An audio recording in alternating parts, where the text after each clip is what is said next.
We have a Furina Rerun incoming, and naturally the big answer is yes, you should get her. Furina is one of the most universal characters in the game because she fits into so many teams. The only drawback she really has is that she kind of needs a healer for the most part because she tends to drain her team's health. But this health drain can also be considered a strength, actually, in some situations, and I'll talk about that in a second. But when you compare Furina to other really powerful Hydra characters, for example, Xingqiu Yelan and Caesar's Candace, well, suddenly you'll find that Furina can actually do some things that those characters can't do, which is kind of like a quality of life bonus over those characters. So with Xingqiu Yelan and Caesar's Candace, they require normal attacks in order to get their Hydro app to work. Furina doesn't actually require any normal attacks for those for that Hydro app to work, and so at that point Furina can work with characters like Nicolette and also Tignari, and that's really good. Playing a Quick Bloom Tignari team with Furina is a fantastic option.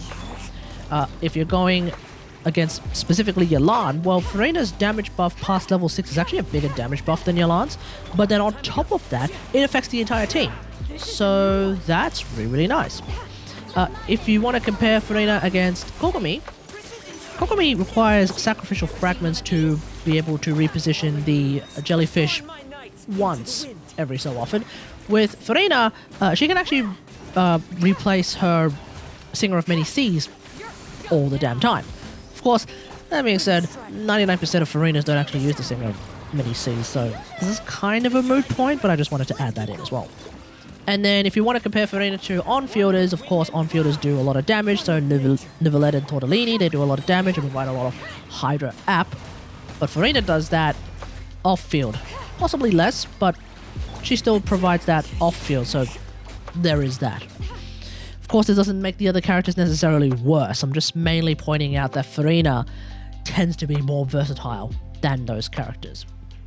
I could probably think of maybe 2 Hydra characters where you could potentially make the argument that you definitely don't need Furina in any meaningful capacity, and that's probably Ayato and Mona.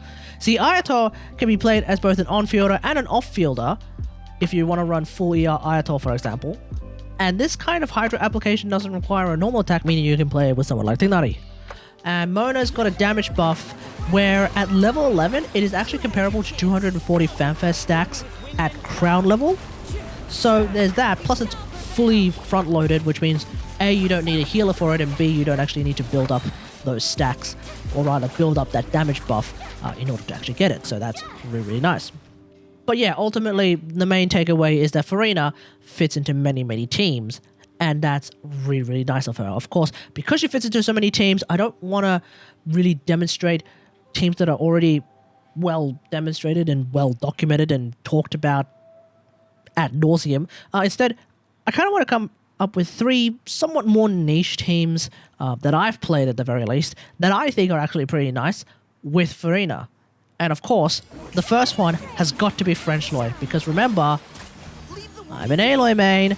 Furina's health drain is really good for Aloy because it allows you to use Mother Chaussee on Aloy, which is very similar to running Blizzard on Aloy, except it works on unfreezable enemies, and there is one particular kind of unfreezable enemy where Blizzard Strayer is very bad against, and that is bosses. Because bosses are bosses, you know? So being able to use Mother Chaussee on Aloy, which provides basically the same effect as running Blizzard Strayer on Aloy, that works against bosses, absolutely fantastic. Mika is my go-to healer for a team like this, because not only is he a team healer, which is really nice, it's something that you kind of need with Furina, but he's also able to use the Song of Days Past set, which kind of turns him into a budget Shenhe. I've talked about this in the past. Shenhe would be stronger, but I haven't been able to figure out a way of fitting her in the team at the present moment. And then also, Mika provides an attack speed bonus, which is really nice, so I really like that. The second team is actually going to be a Noelle team.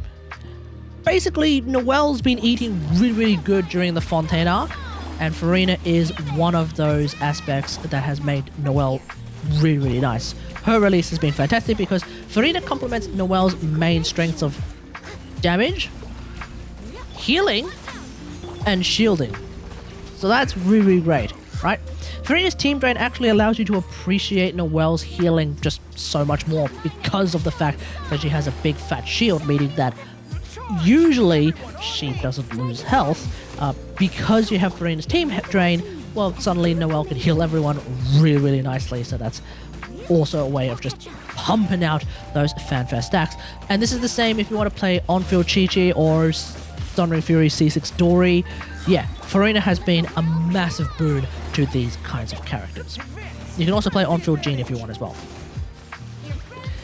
And the final team that I wanted to mention is Forward Vape Furina. Now, there's a couple of Forward Vape Furina variants out there. My personal favorite is running the higher, but I've heard whispers and mentions that a Pyro Xinyan based Forward Vape Furina team is pretty good. I've tried it myself. I personally am not a huge fan, only because I think my build on Xinyan is not strong enough and her shield disappears a little bit too quickly. But the Dahaya version, in my opinion, works really, really nicely, so I have no real qualms about that. This is a team where we get to highlight Furina's Salon Solitaire, which is of course her skill and her summons, doing pretty formidable damage. Mademoiselle Crabaletta has no chill. That's all I'll have to say about that. Right? I've covered this in a previous video. Suffice to say, yeah, Furina can actually do quite a lot of damage as well. Now, I did mention this already. One of the big drawbacks about Furina is the need for a healer. So, let's talk about healers. One of the most important aspects of playing Furina is that healing factor. There's currently, in my estimation, only one character in the game whose teams with Furina don't necessarily need a healer, and that is, of course, Neuvillette. Because Neuvillette's HP manipulation can actually max out Furina's fanfare stacks all by himself. His health goes up and down so much that he can get those 300 stacks, so that's really, really good of him. There was talk that Clorinde can do the same, but in my experience, she cannot. Look, she can make good use of those fanfare stacks for sure, but her stacking capability, not quite there. If the entire team is at full health, I find that she tends to end up getting 200 stacks of fanfare right before the buff ends, which, by the way, is a 50% damage bonus, which is the same as Yolande's. And if the team is already at half health, well, I find that I only get 100 stacks if the team is already at half health, which, by the way, is a 25% damage bonus, which means you're better off running Yolande. So yeah, I don't really feel the same about Clorinde as most other people do. Of course, for Furina, you do probably want a very strong healer, and in my estimation, we have team healers like the aforementioned Mika, but also Baiju and Jean, who are very, very effective for someone like Furina and her teams. There are single target healers that tend to struggle, but I feel like a full heals Dory, in my experience, is absolutely perfectly fine at managing it. You could potentially do it with Diona. I'm a little bit less confident about it, but I did give it a quick try with a full heals Diona build. It seems to work, I guess, but I haven't really done a whole lot with that. But there is one other kind of healer that I want to mention for sure, which is running Prototype Amber on any mage and giving them a full heal build. I am, of course, referring to Medic Mona, because when I run Medic Mona with Furina, I first achieve usually 200 stacks, which, by the way, is that 50% damage bonus, so that's really, really nice, but that tends to happen well before the ult ends, so that's also really good. And because I'm running Medic Mona, we can also chuck in Mona's damage buff, which is really, really strong. Of course, because I'm talking about healers, I should also mention another particularly popular healer. A Pyro healer. A Pyro single target healer. A Pyro single target healer who's also an attack buffer. A Pyro single target Pyro healer who's also an attack buffer who I haven't actually talked about that much on this channel, and I should probably address this. Look, I'm sorry. Okay, look, mea culpa, I'm sorry. I realize it was a mistake. I should be covering this character a lot more often because of how popular they are and because of how strong they are, okay? So, starting from today, I will be including this character more. So let's talk about Chevreuse. Because it's not optimal, per se, to bring her in a Furina team. But the reality is the only thing you're missing out on when you bring her in a team that isn't strictly Overload is the Pyro Electro Res Shred. So, yeah, that's a really strong buff, but that's really the only thing you're missing. You still get the attack bonus that you get from Chevreuse, and if you pair her with, let's say, the strongest single target healer in the game being Full Heals Dory, in my experience, I still managed to get all 300 stacks, so that's really, really strong as well. And Chevreuse is fantastic at buffering and batterying your Pyro characters as well, so gotta love that. It's just that her healing as a single target healer, in my experience, is just simply not enough. I don't know if her C6 would be enough. I suspect it won't, but you could give it a try and see how you go with that.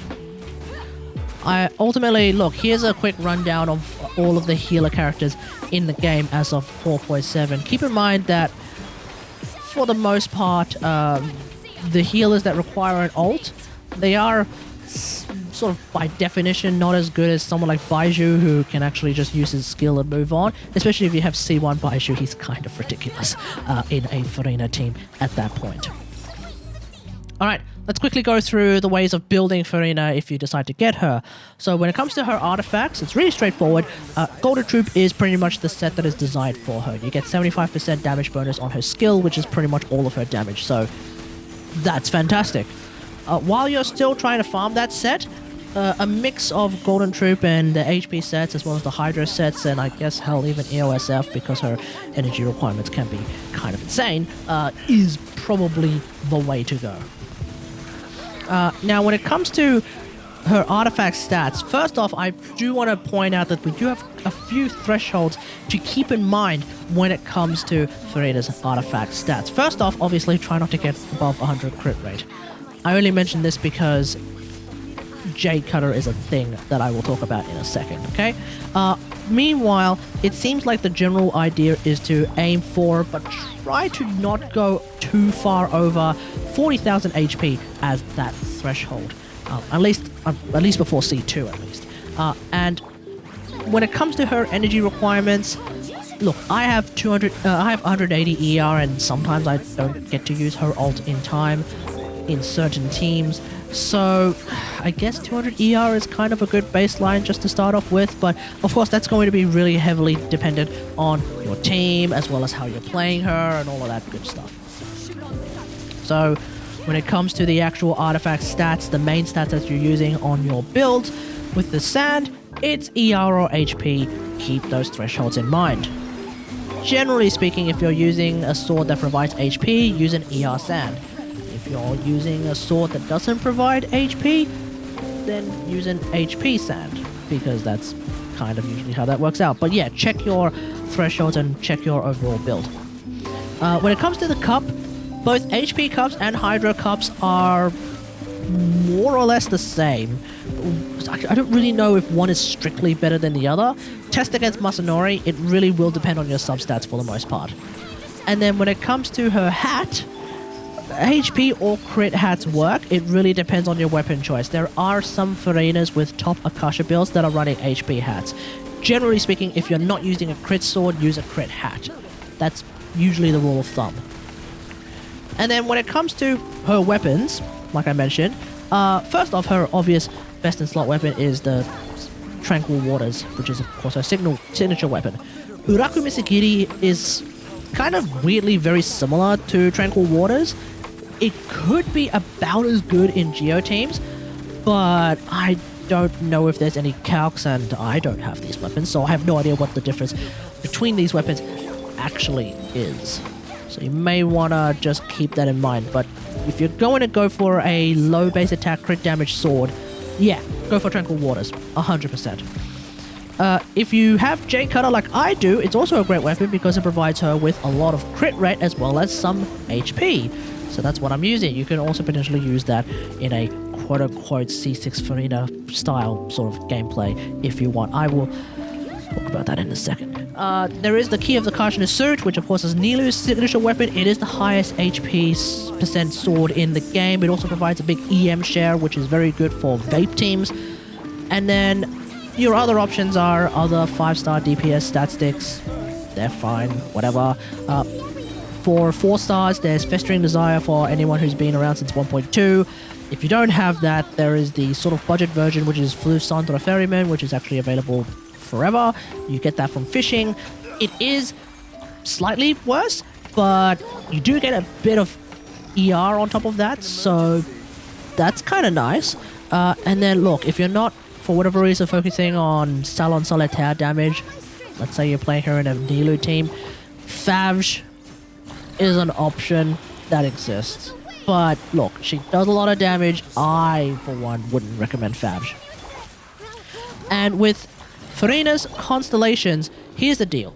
C0 is absolutely perfectly fine. C0 Furina is already kind of wildly busted. And so I'm really happy with C0 Furina, because that's what I have. Unless Chevy shows up on her banner somehow, I have no intention of going further with her Constellations. But I feel like that's highly unlikely because there are leak reasons that I won't talk about, but there are reasons for me to think that we're not going to be seeing a Chevy banner anytime soon. Or at least not in 4.7. We might be seeing that in 4.8 actually. Now, that being said though, look, if you want to go for Constellations, great. Let's talk about them. C1, instant fanfare and a higher cap. So for reference, we go from the capped 75% damage bonus at 300 stacks to 100% damage bonus at 400 stacks. So yeah, at crowd level, that's very, very good. Okay? At C2, you get a faster fanfare stacking, and then on top of that, when you overstack the fanfare, which is perfectly possible, especially if you're using particularly strong healers like Baiju and Jean, you also get that extra fanfare and turn it into HP for Furina, which is a Salon Solitaire boost. So C2 is really more of a Furina DPS boost over anything else. So yeah, that's pretty damn good. With C3 and C5, yeah, they're great. It's skill in all levels. Can't really go wrong with that. With C4, you get energy whenever Salon Solitaire hits an enemy. And I hear that this is actually a way of fixing her ER issues, so great. Or crit damage in your builds, I guess. And then of course you have C6 Furina, which is how you play on-field Furina, or potentially the Furina that heals the entire team. Or you pair Furina up with C6 Candace and you move on. Or C0 Candace even. That way you can just play on-field Furina and have Hydro-infused normal attacks, and that basically covers what C6 Furina does. Yeah, obviously you do a lot more damage, but from a pure gameplay perspective, Candace pretty much does the trick. Look, yeah, in summary, Furina is very, very strong. I highly recommend her. Obviously, she's not a must-pull. There are no must-pulls in this game, with the possible exception of A. But yeah, Furina is very, very good. So yeah, definitely recommend her. Let me know what you think about all of this in the comments below. How do you feel about Furina? Let me know in the comments. And what are your favorite Furina teams? Because like I mentioned at the start, there's like 500,000 Furina teams out there. Because she's like that universal. Let me know what you think about all of that in the comments below. Otherwise, hope you guys enjoyed. If you like this video, hit that like button, subscribe for more Genshin Impact action. And until next time, I will see you guys later. Thanks for watching. Bye. Let the world collide!